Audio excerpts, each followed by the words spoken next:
कल्याण डोंबिवली महापालिका परिक्षेत्रामध्ये माझ्या प्रभागामध्ये असे 5 आरक्षण आहेत.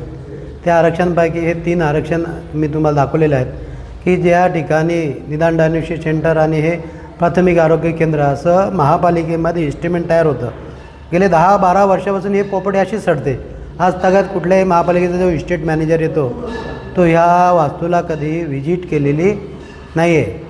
त्यामुळे मी माननीय आयुक्त महोदय यांना 1 वर्षापूर्वी सदर बाबतीमध्ये आणि त्या टायमाला ज्या होत्या गुळवे मॅडम त्यांनासुद्धा असं निवेदन दिलं होतं आणि पेपरची कात्रण दिली होती की या वास्तूंची दुरावस्था आहे.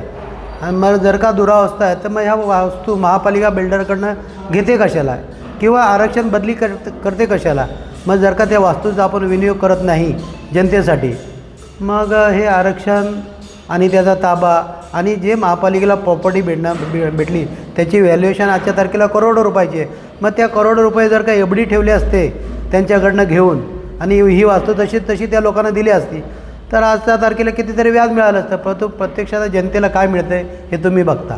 माझी ही मागणी आहे की महापालिका आयुक्त कार्यतत्पर आहे असं शहरामध्ये चर्चा आहे आणि असं आम्ही पण मानतो. परंतु या जर का वास्तू त्यांच्या खालच्या अधिकारी त्यांना कुठलीही माहिती देत नसेल तर ही एक मोठी शोकांतिका आहे.